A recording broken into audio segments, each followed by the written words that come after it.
All right, well, welcome everybody. We are here for Western MLM novels, not just a phrase for cowboy fiction. This is presented by Ludo. Pronouns are they, them. And I will hand it over to you, Ludo, if you would like to get started. Excellent. Thank you so much, Foxy. Like they said, my name is Ludo. I am by no means an expert, but I am a very big fan of Western MLM novels, so I read quite a lot of them. So I wanted to share a little bit of the love with the community. So starting off here, if it's not just about cowboys, what exactly encompasses the phrase Western MLM novels? Defining a piece of media as Western does admittedly get a little bit confusing, but it usually pertains to works from Europe, Northern America, and occasionally Australia and New Zealand. So we're thinking, continental Europe and the UK, the United States and Canada. Not so much Latin America, that's usually kept to its own separate section. This is the counterpart when it comes to Eastern media, things like danmei, which refers to works highlighting from Eastern and Southeast Asia. And then why do we want to discuss these books at all? If I can get my PowerPoint to cooperate. A lot of the reasons you want to support this is because supporting your favorite mangaka and danmei authors is the same kind of issue. You want to make sure we build a stronger queer community in areas where traditional publishing is a little bit weaker. Many of the authors in this space are also members of the LGBTQIA community or disabled, and it really helps improve diversity and bring more attention to the amazing work that they're doing. Similarly, you'll also find a lot more diversity in the gender, sexuality, and relationship dynamics in these indie publishing spaces because they have a lot more freedom and they're not as constrained by what traditional publishing sees as marketable. If you still need convincing, you will also be opening yourself up to a whole new world of content to enjoy without having to worry about AI translation or errors in the translation that people are putting in. You also don't have to wait for them because you're reading it in the first language, so you get it a little bit quicker. It also allows you to read and purchase through official channels, so your money goes directly to the creators, which helps them create more. And then lots of our authors are also members of the fanfiction community. A lot of them got their start here. So they are carrying over a lot of our favorite tropes that we see from fanfiction. So you'll run into a lot of them as well, and I'm highlighting a few in here at the end. I made a meme because I felt like I had to. We can be Sabrina with the plates of pancakes if we choose to read from a lot of different areas. There's just way too many to control, way too many to ever be able to read them all.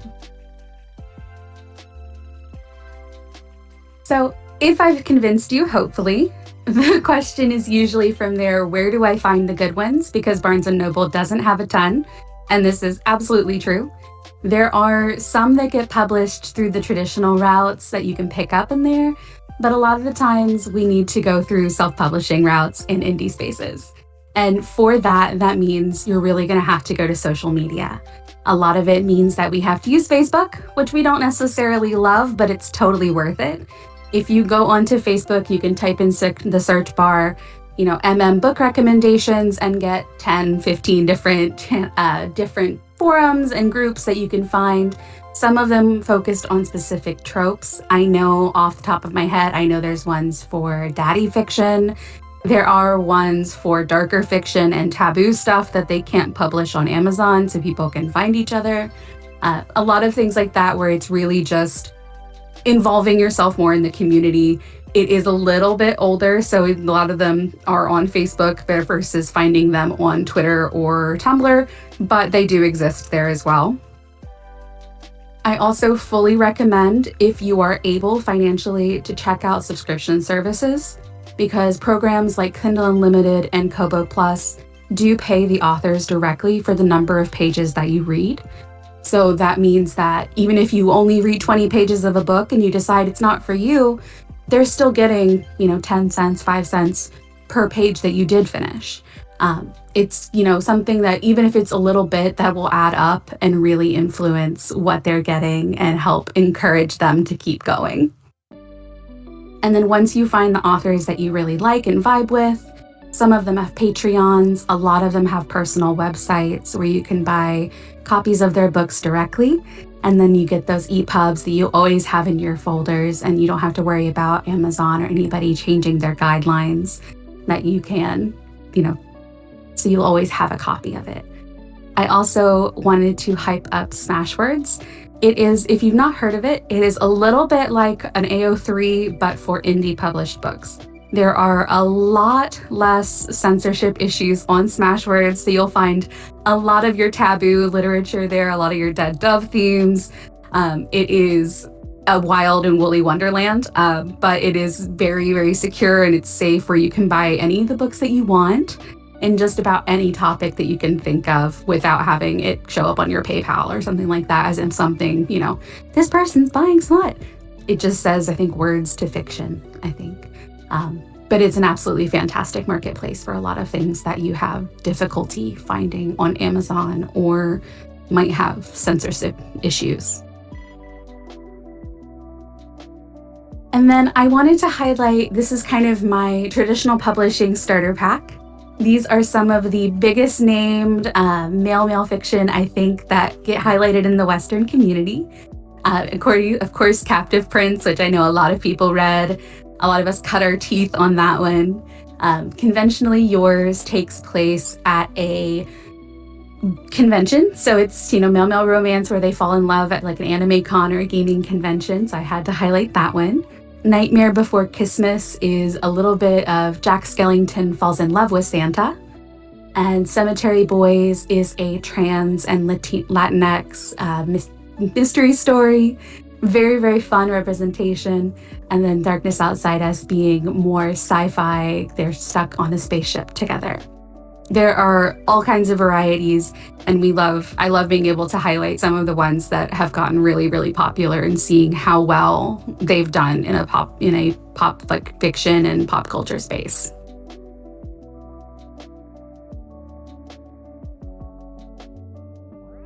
So then going back to how I said tropes, this is, we're getting into where a lot of my recommendations are. So a lot of this is just me rambling about some of my favorite books and some of my favorite tropes. I apologize if your favorites aren't listed here.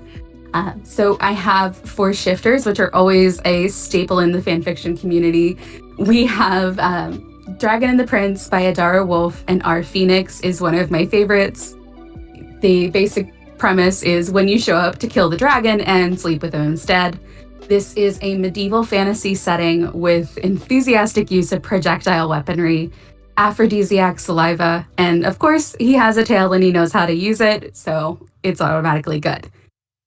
Secrets and Sake is a modern shifter book, so this would be a modern reporter and it's a Yakuza setting. The Wolf of Asakusa is a little bit of a literal term when the guy's literally a werewolf.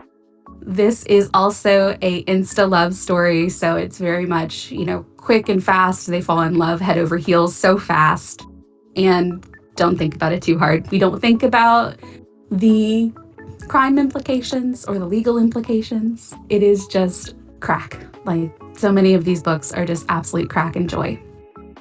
And then I've seen a lot of people mentioning Bro and the Beast, which is a fantastic series. If you've ever have an interest in that one, it does include Mpreg, I believe, towards the later books. His Mate by Vengeance by Male H's, Hunt Me, I Crave the Chase by Faye Quinn, and How to Flirt with the Hellhound by Shannon May are all some really, really wonderful books that are worth checking out if you have the time. And yes, a lot of the books that I highlight are very silly because that's a personal preference. Then from here, I wanted to highlight the Omegaverse at Mpreg, some of our most important, foundational moments. The first one here is A Pebble for Lewis by Amy Bellows. This is an entire series that I am absolutely obsessed with. It is focused on contemporary shifters, so polar bear and penguin shifters. This one in particular has a little bit of the Romeo and Juliet vibes, where it is focused on, they're from the opposite sides of town and they shouldn't fall in love, but they do anyway. It does include egg preg, so it's a little bit like mpreg adjacent, but it's good enough and it's perfect. There are 7 books in the series, so if you enjoy it, you can keep going with it and really just dig into that worldview, which I think is really, really sweet.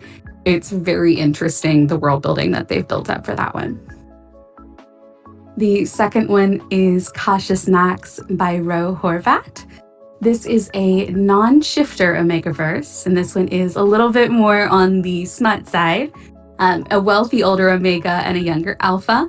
They meet through a matchmaking agency, and they kind of scientifically test their pheromones to see if they're a good pair, see if they're good, good connection. And when they meet, it is electric, and they want to go so much further, so fast. But it's that kind of trying to not rush into it, but also give into those desires. So it's very, very, very good. I've also included Clutch by Piper Scott and Virginia Kelly. This is another dragon shifter mpreg series with egg preg. Then How to Train Human Omega by Arden Fox. The Mobster's Mate is a panther shifter with mpreg. And Gargoyle Vigilante is a little bit kind of the monster fucker side, but it does include the Fated Mates, the Omega, and it does have very, very cute, babies at the end, which is always really cute.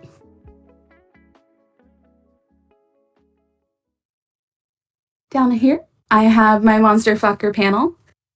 It's also very, very important. So we have some of the smaller ones I put here are Soul Eater by Lily Mayne. That is the Monstrous series, is one of the staples in Western fiction, I think, is really. I've read several of them, though I haven't read them all. Not So Thanks in Advance is by Cleo Evans. It is the Warts and Claws Inc. series. It is a triad, which I thought was really fun. You always like to see poly representation, especially when it comes to and monster fucking. His Slender Embrace, obviously Slender Man, we had to get some spooky shit in there. And Aliens Abducted My Heart is part of a series called the Awakened Womb series. Imagine if James Kirk went to a planet and instead of being the top, he was the bottom and he got pregnant. It's fantastic.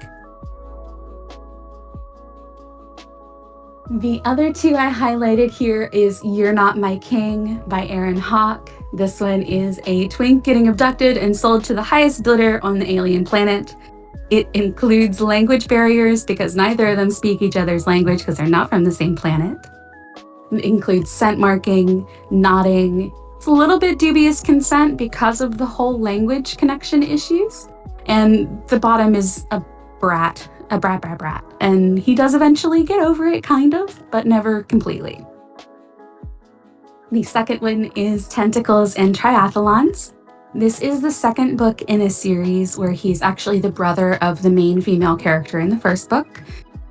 He is training for a triathlon and ends up getting swimming instructions from our Kraken gentleman here on the front page. There are some kind of fated mates where the Kraken knows that they're meant to be together, but the Ginger is a little bit more skeptical, a little bit more judgmental of monsters, which is never a fun time. But they fix it. There's heat sex, there's locker room sex, and all kinds of praise kink wonderfulness. So it is, yeah, I'm calling him the Ginger, derogatory, not really. But this one is high-key praise kink. The tentacle monster does tend up being a little bit of a pleasure dom, which is always fantastic. And the scenting, nodding, and the bratty bottom is You're Not My King by Aaron Hawke.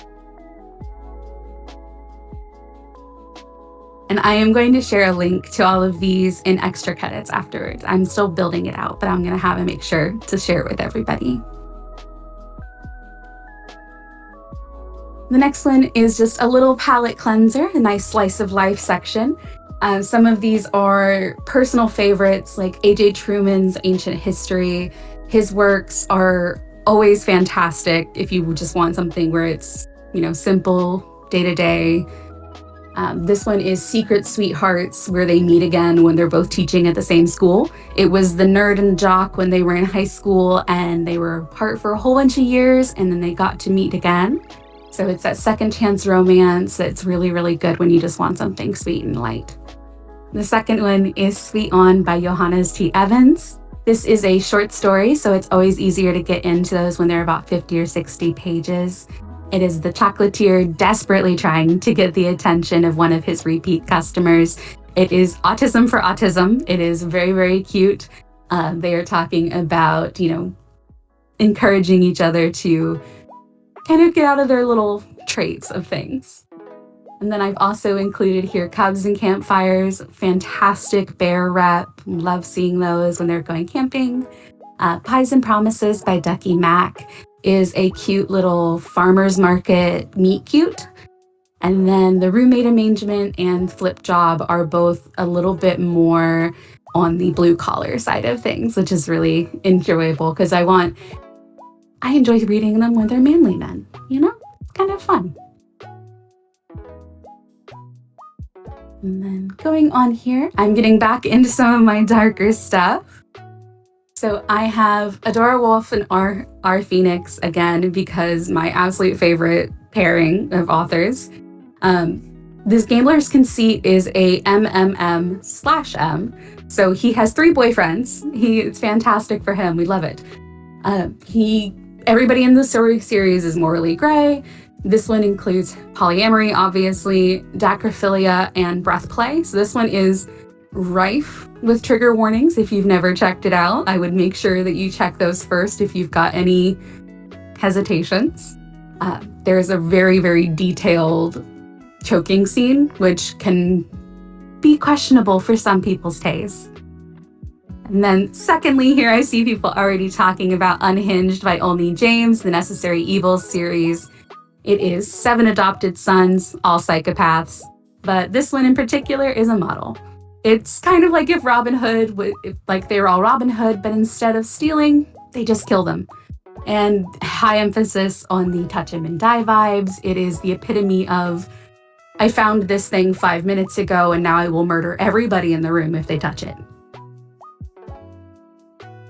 And also, Olney is a guest here at the con, so we want to make sure that we're highlighting her stuff. I have read so many of her books and so many of the different series that I cannot recommend any of them enough. This one, all of the Necessary Evil series are so good that I probably binged them all in about 6 weeks. And then here on the other side, I included a few others. The Criminal Intentions series by Cole McCade is a bit of a gay Law and Order. So you were reading it about the detectives as they're investigating the crimes, and a lot of them are focused on crimes centering around gay men. Very, very good. It very much reads like you're watching Law and Order SVU or anything like that, where it's very episodic. So it's very addictive and very easy to get through 20 to 30 books without even realizing it. Take Me Apart by Brea Aleppo and Skylar Snow is a mafia-based one. The Collector by Matthew Dante is another kind of committing crimes to protect the innocent. It is a BDSM club where they collect information and trade on secrets for their guests, so that way they can eventually flip on them and, make things better, hopefully. And then I also have The Mercenary and the Mortician by Alexandra St. Pierre, which is still in my reading list, admittedly, but looks absolutely peak. I've also gotten here some daddies, both of the daddy kink variety and actual fathers. So the first one here, AJ Truman again, is The Falcon and the Foe. This is single dads bickering over their children's Boy Scout troop. The epitome of enemies to lovers. They bicker up one side, down the other, and across the street. And how many ways can they get on each other's nerves before the sexual tension takes them out? It is an entire series of single dads, and it's just absolutely precious. The second one here is called Fuck, Marry, Kill Me, Daddy.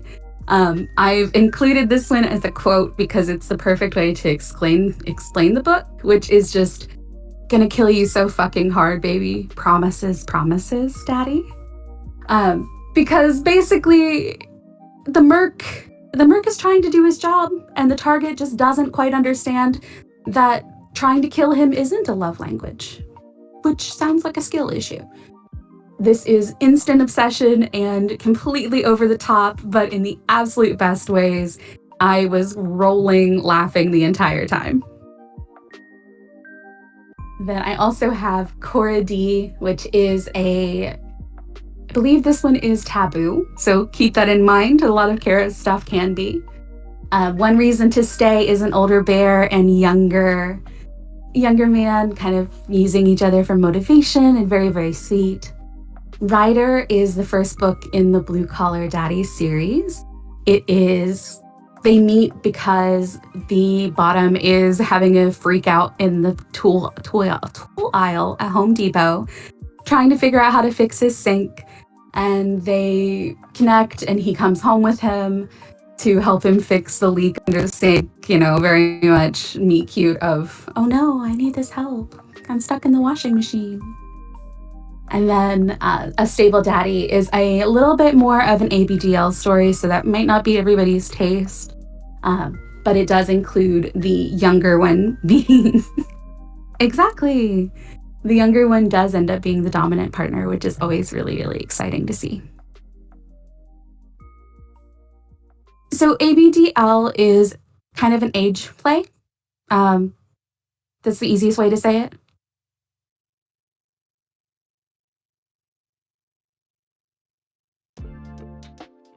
Age regression, and it stands for adult baby / diaper lovers.